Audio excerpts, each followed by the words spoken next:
Hey everybody, welcome back to the channel. My name's Ryan. Today we're going to talk about, first, before I talk about this, one of the things that we did this year was, did a video on this. We kind of added a daily sipper, budget bourbon to our list of things that we're actively hunting in the form of Jim Beam's new black 7-year-old bourbon, which is actually, for the price tag, pretty stinking good stuff.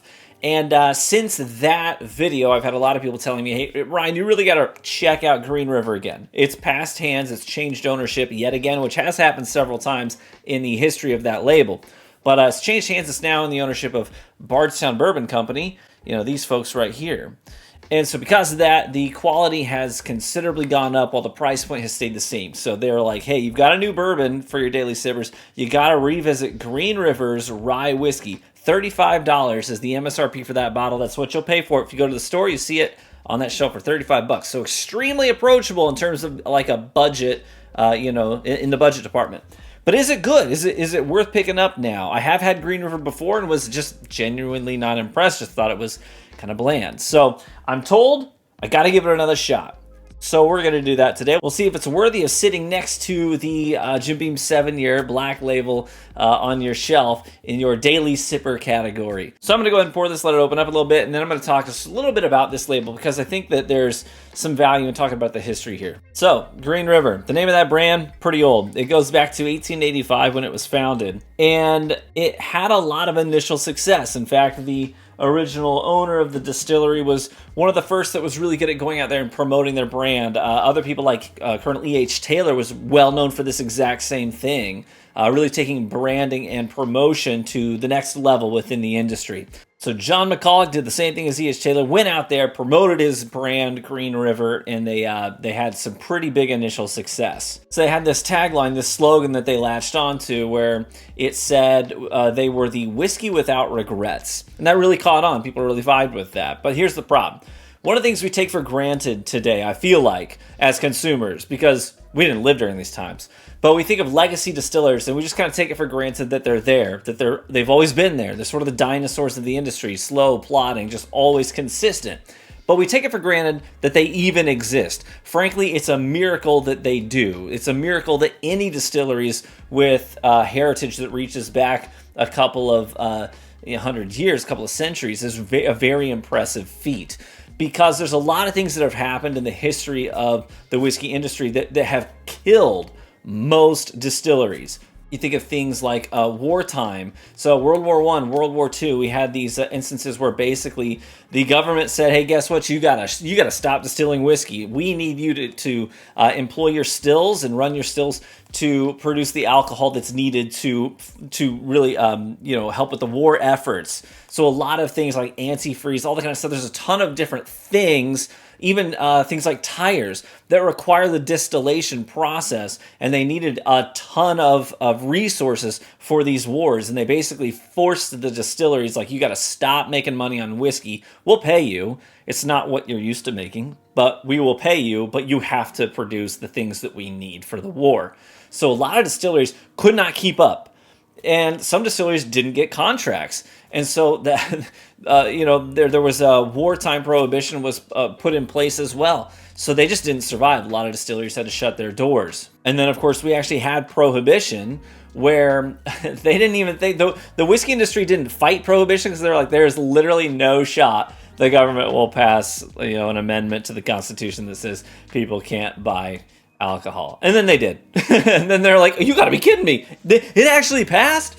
In fact, the beer industry were the only ones that actually stepped up to try to combat prohibition. The whiskey industry, they were like, we're fine. This isn't going to happen. And then it happened. And then we had the Great Depression. So over the course of all these things happening, the wars, prohibition, the Great Depression, even whiskey taxation, a lot of those things ended up making most of the distilleries that we would consider legacy distilleries shut down. They ceased to exist. Green River is one of them that did not survive. And the name, the brand itself, in their dying breath, what they would do is just sell off the rights to their name, their brand, in hopes that one day when the storm would pass, maybe they would be able to reacquire it and do something with it. But they couldn't pay to keep their doors open and to continue having their brand. So they would sell it off in a last-ditch effort to keep the thing they built alive, at least just in name. Green River is one of those things. And so it has changed hands several times. But the cool thing about Green River, and the thing that makes it distinct from other labels like it, was that you get these other labels, you think of something maybe like even RD1, where it's basically just new people who decide to get into distillation, and they purchase or acquire the rights to use a facility or a brand name and try to revive that brand name, even though they have no connection to it. Green River's different. The family that actually purchased the rights to this label initially to revive it are a family that goes back to the late 1700s in Kentucky as first-generation Kentucky distillers. So they've actually been around longer than the name Green River has been. They've been distilling in Kentucky. So it's a family that has rich heritage here in Kentucky, reviving a brand that died and applying what they have learned as a family through, just passing down information since the first generation of distillers in Kentucky, which is pretty cool. Now the brand itself is owned by Bardstown Bourbon Company. And that's where we are with it. By the way, if that little story detour was interesting to you at all, I would recommend that I have a video, I think it's called like 3 books every bourbon drinker should read, something like that. There's some books out there that are very detailed in explaining the past and the history of whiskey distillation in America. I think that 2 of the books are fascinating reads on sort of the historicity of it. And then one of the books on the list is the process itself of how flavor is created in the distillation process. So one's sort of like the chemistry of it, and the other is the history of it. Check them out. Maybe I'll, if I remember, I'll put a link to that video in the description in the pinned comment as well. But let's get in on enough talking. We got whiskey here to taste, so let's do it. $35 for this bottle. Honestly, if it's good, that's a great it's a great price. Anytime you can get a whiskey that's good for that cheap, it's a good thing because then you don't feel guilty about drinking it.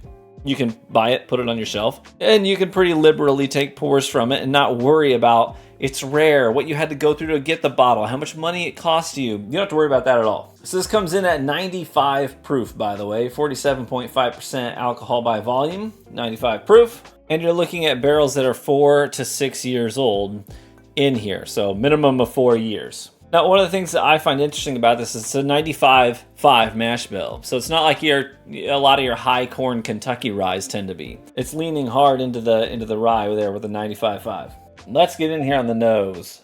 The nose reminds me of rock candy. Remember when we were kids and our parents would take us to places like zoos and museums and theme parks, and on your way out of the theme park, the last thing you would do as a kid is beg to go to the gift store, right? You'd go to the gift store on the way out of the park or the zoo, and there was always rock candy in there. I don't know why, but these places always had rock candies, different colors and shapes, and it looked so cool. All of it tasted pretty much the same, but it all looked so cool as a kid. You're like, I have to have it. I absolutely have to have one of those. This reminds me of rock candy on the nose, that old-timey, slightly toasted sugar. I think a fresh cut grass as well on the nose. And it has a certain crisp freshness to it. Not necessarily like a spicy mint thing that you get in a lot of ryes. I think more of like a cool breeze in spring that carries some notes of flowers. A pretty nice nose, actually. I like that. Refreshing and sweet. Let's try it. Cheers. It's surprisingly thick and oily in terms of mouthfeel. It coats everything in here. That rock candy sweetness, I get that right up front, followed by a wave of gentle spice and those floral notes, almost like nectar on a flower. A little sweet, also kind of leafy. And the finish is a gentle oak. It's not like a spicy or a tannic oak. It's a gentle oak. And that note of fresh cut grass or cut hay is really what I end up with at the tail end of the palate and into that short finish.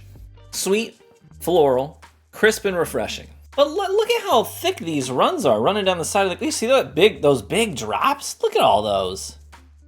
That is a lot more oily than I expected a 95 proof 95.5 rye to be. Like, it's not like your thick stewed corn syrup kind of a thing going on, but it still comes out pretty oily. I respect it. The more I sip on it and the more I smell it, the more that old-timey candy note just continues to come forward a little bit more and a little bit more. Approachable, refreshing, floral, sweet.